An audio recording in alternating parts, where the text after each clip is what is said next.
আলফা স্বাধীনৰ সদস্য ভৰ্তি অভিযান অব্যাহত থকাৰ মাজতে সোণাৰীত 7জন যুৱকক আটক কৰা হৈছে। সোণাৰীৰ সাপে খাতিত অসম ৰাইফলছ আৰু আৰক্ষীৰ অভিযানত আলফা স্বাধীনৰ যোগদানৰ বাবে চেষ্টা চলোৱা যুৱকক কৰা হৈছে আটক।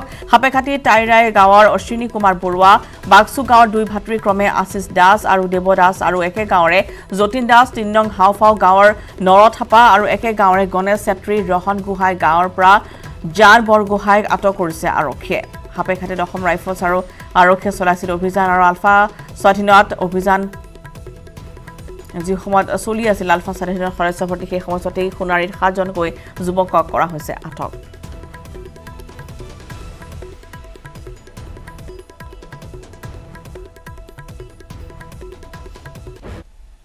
কাজিৰঙা ৰাষ্ট্ৰীয় উদ্যানত 2012 চনৰ পৰা প্ৰবল বানৰ আশংকা বন বিভাগৰ। ৰাষ্ট্ৰীয় উদ্যানখনত সম্ভাৱ্য বান পৰিস্থিতি মোকাবিলাৰ প্ৰস্তুতি পৰিদৰ্শন কৰি এই আশংকা ব্যক্ত কৰিছে প্ৰধান মুখ্য বন সংৰক্ষক MK যাদৱে। ৰাজ্যত আগতীয়া বাৰিষাই সৃষ্টি কৰা তাণ্ডৱৰ প্ৰতি লক্ষ্য ৰাখি কাজিৰঙা ৰাষ্ট্ৰীয় উদ্যানত অধিক সতৰ্কতামূলক ব্যৱস্থা গ্ৰহণ কৰা হৈছে। বানৰ সময়ত বন কৰ্মীয়ে কৰ্তব্য পালনৰ বাবে হাত নাও আৰু স্পীড বোটসমূহ সাজু কৰাৰ লগতে মুকলি কৰা হৈছে নাও চলাচলৰ পথ।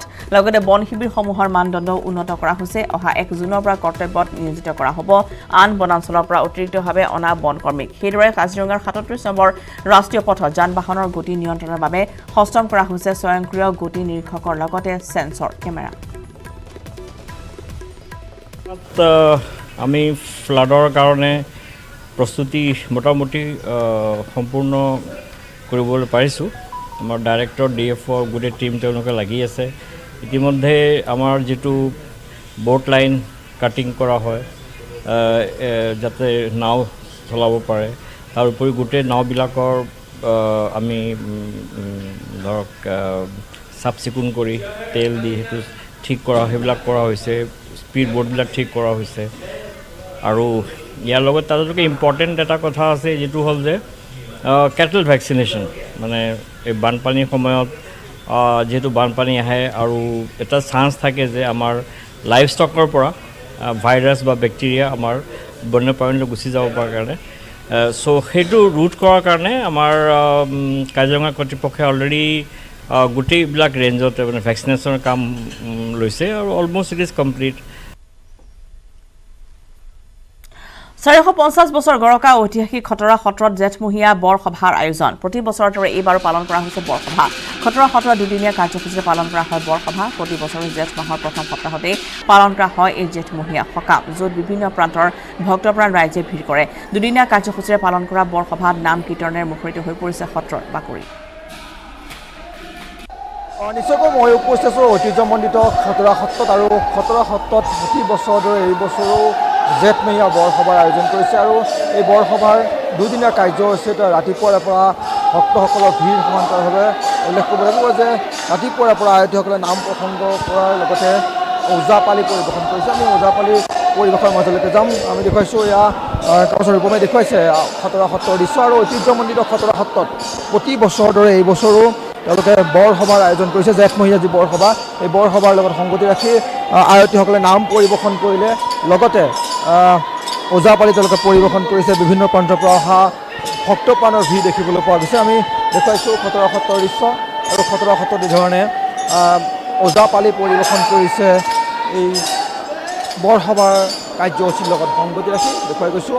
তাৰপিছত ৰূপমে দেখুৱাইছে এয়া খটৰা সত্ৰৰ দৃশ্য। আমি আয়োজকসকল আছে কথা যত্ন কৰিম। প্ৰথমতে দেখুৱাই গৈছোঁ এয়া খটৰা সত্ৰত প্ৰতি বছৰৰ দৰে এই বছৰো এইধৰণে তেওঁলোকে যি বৰসভাৰ আয়োজন কৰিছে। আমি ওজাপালিৰ মাজলৈ গৈছোঁ।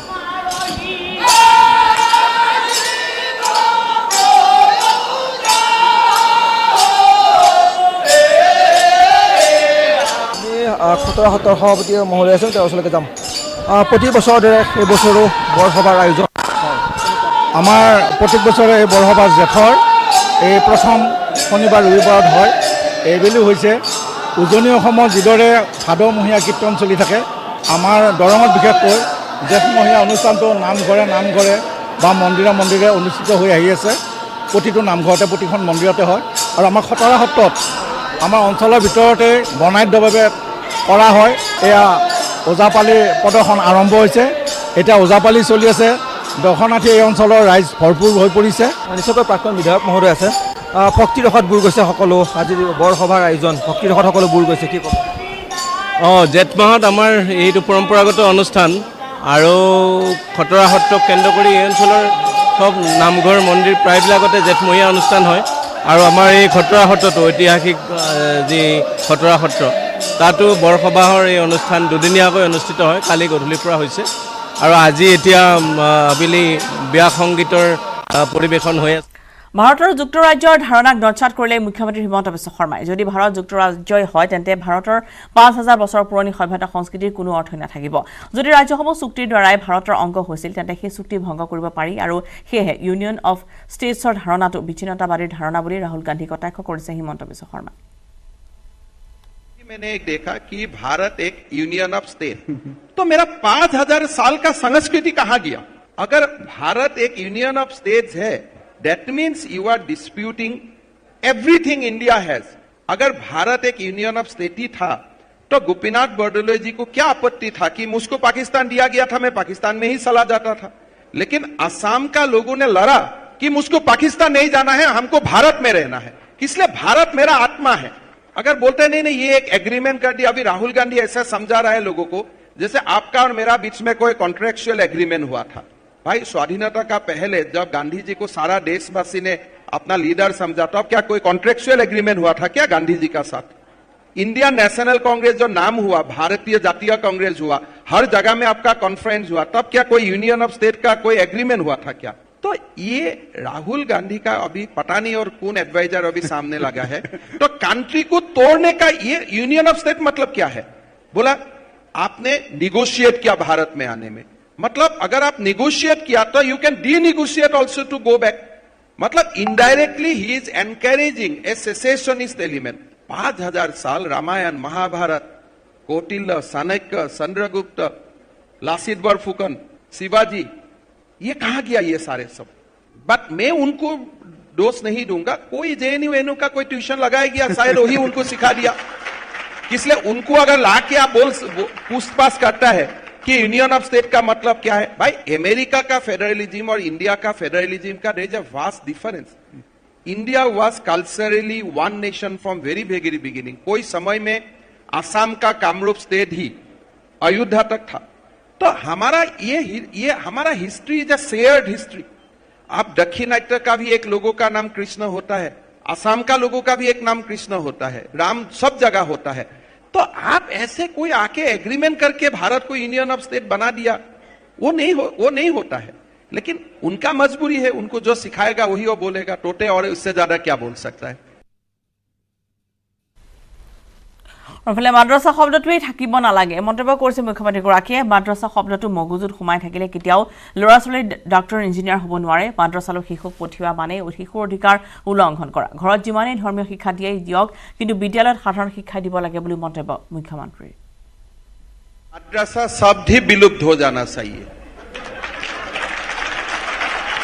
जब तक ये मद्रासा दिमाग में घूमते रहेगा तब तक बच्चा को भी डॉक्टर इंजीनियर नहीं बन सकता है अगर बच्चा को आप स्कूल में जाने का समय आप पूछ लेता है कि बेटा तुम मद्रासा जा रहा है तुम जुनाब बनेगा इस रास्ते से तुम डॉक्टर नहीं बनेगा तो कोई बच्चा मद्रासा नहीं जाएगा मद्रासा में तो दाखिल किया जाता है वायलेटिंग ह्यूमन राइट्स किसलिए वो रास्ता बंद हो जाता है तो आप जरूर कुरान पढ़ाइए उसमें कोई प्रॉब्लम नहीं है लेकिन सबसे ज्यादा पढ़ाइए साइंस मैथ्स बायोलॉजी बोटानी जियोलॉजी तो इसीलिए मद्रासा सब विलुप्त हो जाना चाहिए नॉर्मल एजुकेशन होना चाहिए और घर में आप खूब आपका धर्म पुथी पढ़ाइए पूरा 2 to 3 घंटा धर्म पुथी पढ़ाइए लेकिन स्कूल में ऐसा ही शिक्षा दीजिए जो शिक्षा से आपका बेटा डॉक्टर और इंजीनियर बन सकता है प्रोफेसर बन सकता है साइंटिस्ट बन सकता है जी और भाई साहब और एक बात है मैं आपको बताता हूं कोई जो आप बोल रहे हैं मुसलमान लोग कुरान कंठस्थ कर रहा है तो इसलिए उनमें बहुत ज्यादा मेरिट होता है ये सारा मुसलमान भाई हिंदू था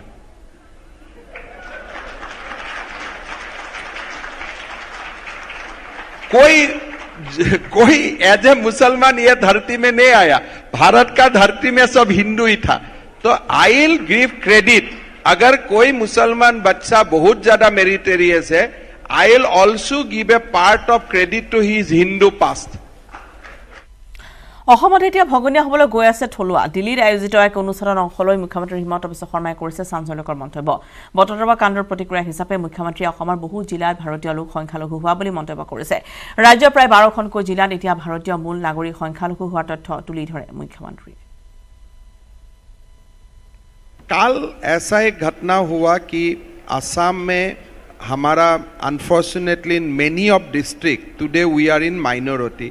when we said we are in minority, भारतीय लोग ही माइनॉरिटी है, जो माइग्रेटेड है they are majority, we are minority. कल ऐसा ही एक थाना में कोई लोगों ने अटैक किया, थाना को बर्न डाउन किया, तो जैसे रेस्पॉन्स देना था हम रातों रात में दे दिया हूं और मेरा लगता है आगे हिम्मत नहीं करेगा। हमारा 12 डिस्ट्रिक्ट में वी आर माइनॉरिटी। जब हमें माइनॉरिटी बोलता हूं को जो भारत का मूल निवासी है they are in minority. Now technically किसका पास भारतीय नागरिकता है नहीं है, these are matter of debate, लेकिन प्राइमा फेसी भारत का मूल जातियों जो होता है they are in minority. Now आगे जाके वो लोग का पास काफ़ी लैंड एनक्रोचमेंट में है और लैंड एनक्रोचमेंट का साथ साथ एक डिजाइन होता है कि अगर इस चुनाव में आप 40 कॉन्स्टिट्यूएंसी में आप है, नेक्स्ट में आप थोड़ा सा एक्सपांड करके नज़दीक वाला और पास में चला जाइए। तो हमने अभी हमारा जो आइडिया है लगभग 16 constituency of Assam is in their radar. धीरे धीरे धीरे धीरे वहाँ जा रहा है, तो वहाँ से ये लोगों को जो भी इलीगल है उन लोग को हटाना, ये एक हमारा काम है।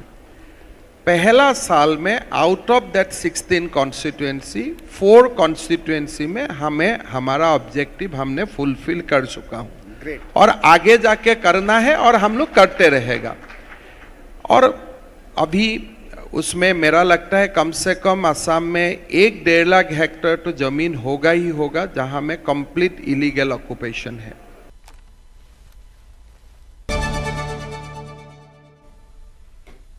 মূল্যবৃদ্ধিৰ বিৰুদ্ধে তৃণমূল কংগ্ৰেছৰ প্ৰতিবাদ সচলত আজি অনশনত বহিল তৃণমূল কংগ্ৰেছৰ নেতাকৰ্মী।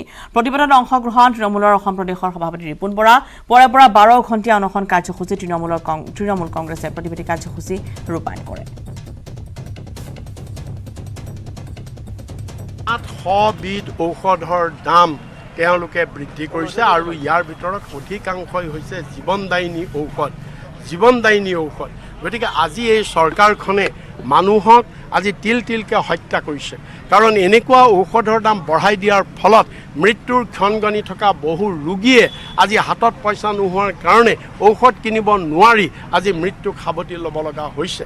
গতিকে এই চৰকাৰখন ইমান পাষাণ আৰু এওঁলোক ইমান অত্যাচাৰী, ৰাইজৰ এনেকুৱা বিলাই বিপত্তিটো চৰকাৰৰ কাণসাৰ হোৱা নাইকিয়া। তেওঁলোকৰ যি অহংকাৰ, তেওঁলোকৰ যি বিলাস ভ্ৰমণ, তেওঁলোকৰ যি ব্যয়বহুলতা, আজি সেইবিলাকে বৰপেটাৰ 28টাকৈ কণ্টেইনাৰ ভৰ্তি ড্ৰাগছ সহ 3জনক আটক কৰিছে আৰক্ষীয়ে। আটকাধীন যুৱককেইজন হৈছে শফি আলম, মুজামুল উদ্দিন আৰু সিদ্ধাৰ্থ ব্ৰহ্ম। বৰপেটা ৰোড চহৰৰ 2 নং ৱাৰ্ডত ভাড়াতীয়া হিচাপে থকা সিদ্ধাৰ্থ ব্ৰহ্মৰ পৰা বাক্সাৰ খালনীবাৰী ভুকুৱামাৰী গাঁৱৰ 2 যুৱক শফি আলম, মুজামুল উদ্দিনে ড্ৰাগছ ক্ৰয় কৰিবলৈ আহিছিল। কোনো কথাক লৈ যুৱক 3জনৰ মাজত কাজিয়াৰ সৃষ্টি হয়। তেনে সময়তে স্থানীয় লোকে কাজিয়া প্ৰত্যক্ষ কৰি সোধা পোছা কৰা ড্ৰাগছ ব্যৱসায়ী বুলি উমান পাই আৰক্ষীক খবৰ দিয়ে। পিছত ঘটনাস্থলীত আৰক্ষী উপস্থিত হৈ যুৱক 3জনৰ পৰা 48.21 গ্ৰাম ড্ৰাগছ উদ্ধাৰ কৰিছে। আৰক্ষীয়ে লগতে যুৱককেইজনৰ পৰা 2টা মোবাইল ফোন আৰু এখন বাইক জব্দ কৰে। ব্যৱসায়ী 2জন তেওঁলোকে ৰাইজে ধৰিছে। লগতে এইখিনিতে আমাৰ ইয়াতে নৱপ্ৰজন্মৰ উঠি অহা এজন যুৱকে লগত এই আদান প্ৰদান টকাৰ আদান প্ৰদান কৰি মাৰপিট কৰা বুলিও শুনিলোঁ। শুনি পেলাই আহি চাৰ্চ কৰিলোঁ। আমি কৰাৰ পিছত গম পালোঁ যে তেওঁলোকে ড্ৰাগছ ব্যৱসায়ৰ লগত জড়িত। আৰু এইটো এটা বৰ শোকৰ বাৰ্তা যে নৱপ্ৰজন্মক বৰ্তমান উঠি অহা নৱপ্ৰজন্মই ড্ৰাগছৰ প্ৰতি আসক্ত হোৱাটোৱে আমাৰ জাতিটোৰ কাৰণে বৰ ক্ষতিকাৰক। এইখিনিয়ে মোৰ ক'ব লাগে। বাহিৰৰ ল'ৰা আহিছিলে, আনন্দবাজাৰত 2জন ল'ৰা আহিছিলে আৰু তেওঁলোকে আহি ইয়াৰ পৰা ড্ৰাগছ কিনি আছিলে বুলি। কৃত্ৰিম বানৰ কবলত পৰিছে কমলপুৰ সমষ্টিৰ বৃহৎ এলেকা বিগত 10টা দিনে কৃত্ৰিম বানৰ কবলত দেউদুবাৰ পিয়লিখাটা ঢাকপাৰা আদি গাঁৱৰ হাজাৰো অধিক পৰিয়াল জলবন্দী হৈ আছে গাঁওবাসী বিদ্যালয়লৈ যাবলৈ অসুবিধাৰ সন্মুখীন হৈছে ছাত্ৰ-ছাত্ৰীসকল ৰোগীক চিকিৎসালয়লৈ নিয়াৰ বাবে গাঁৱত এতিয়া সোমাব নোৱাৰে এম্বুলেন্স এফালৰ পৰা জহি খহি গৈছে গাঁওবাসীৰ আয়ৰ উৎস পাণ তামোলৰ গছ স্থানীয় বিধায়ক দিগন্ত কলিতাক বিষয়টোৰ ক্ষেত্ৰত দৃষ্টি আকৰ্ষণ কৰাৰ চেষ্টা গাঁওবাসীৰ এইটো সমস্যা হ'ল আমাৰ মানুহে বুজি নাপালে পথাৰৰ মাটি যেতিয়া বনিয়াৰ হাতত অৰ্পণ কৰিলে পথাৰৰ মাটি ফিলিং হৈ গ'ল বনিয়াই ঘৰ বনাই পেলালে তে সেই ফিলিং মানে জল যিবিলাক নেচাৰেল পানী আছিলে পানী ক'লৈ যাব হয় আমাৰ ঘৰত সোমাব এটা বাৰিষাৰ সময়ত ধৰক আমাক ফিলিং মাটি এটা আমাৰ পথাৰৰ মাটি আমাৰ পানীৰে ভৰ্তি হৈ থাকে এতিয়া সেইবিলাক বনিয়াৰ হাতত আমাৰ মানুহে বিক্ৰী কৰি দিলে ইণ্ডাষ্ট্ৰীবিলাক কৰাৰ পিছত তে মাটিবিলাক উঠি গৈছে এতিয়া যিবিলাক চাপৰ জায়গা আছে তাত গুচি গৈছে মইতো এই বিষয়ে লাগি আছোঁ মইতো বহুত দালালৰ বিৰুদ্ধেওতো মই পদক্ষেপ লৈছোঁ যে আমাৰ মাটি বনিয়াৰ হাতত বিক্ৰী কৰিব নালাগে মোৰ যদি মাটি নাথাকে তেতিয়াহ'লে মোৰ জাতি ক'ত থাকিব যদি মোৰ মাটি নাথাকে মোৰ ভেটি নাথাকে তেতিয়াহ'লে মই ভৱিষ্যত প্ৰজন্মক মই কেনেকৈ অসমীয়া বুলি ক'ম আমিওতো বাংলাদেশীলৈ পৰিৱৰ্তন হ'লোঁ আজি গোটেই অঞ্চল বনিয়াৰ হাতত আগ্ৰাসন হৈ গ'ল কেইটামান মাটি পোৱাৰ কাৰণে দালাল ভৰি ভৰি শেষ হৈ গ'ল এইবিলাক কাম মই বহুত চেষ্টা কৰিছোঁ নাজানো কি হয় বহুত তাৰ কাৰণে মোৰ বহুতৰ লগত শত্ৰুতা হৈছে এই ভাৱটো যেতিয়া জলাশয় নোহোৱা হৈ যাব প্ৰাকৃতিক জলাশয় তেতিয়াতো এই অৱস্থা বা আজি চাওক এতিয়া কলাজল নদী আজি মোক এতিয়া কোনোবাই ফেচবুকত গালি পাৰি আছে মই কি কৰিম মইতো কৰিব নোৱাৰোঁ বান বিধ্বস্ত ডিমা হাছাও নিত্যভাৱে প্ৰয়োজনীয় সামগ্ৰী যোগান অব্যাহত ভাৰতীয় বায়ু সেনাৰ জিলাখনৰ মাহুৰ আৰক্ষী থানাৰ অন্তৰ্গত লাইচং মাইবাং আৰক্ষী থানাৰ হাজাদিছা আৰু খেপ্ৰেট ভাৰতীয় বায়ু সেনাৰ খাদ্য সামগ্ৰী যোগান ধৰে হেলিকপ্টাৰে চাউল দালি আলু পিঁয়াজ আদি অত্যাৱশ্যকীয় খাদ্য সামগ্ৰী যোগান অব্যাহত ৰাখিছে সেনাই আজি হাৰাংগা যাও পি লেইকুল আৰু হুজাই চাকত খাদ্য যোগান ধৰা হ'ব বুলি উল্লেখ কৰিছে জিলা প্ৰশাসনে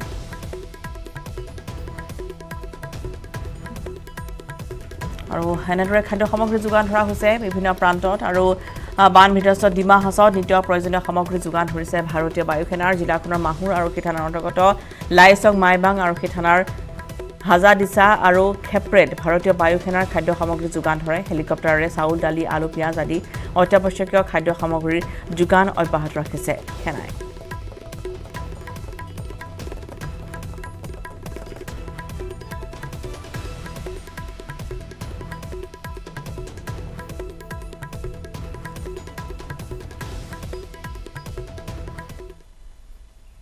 আৰু ইয়াৰ লগতে সামৰিছোঁ আফটাৰনুন এক্সপ্ৰেছ নমস্কাৰ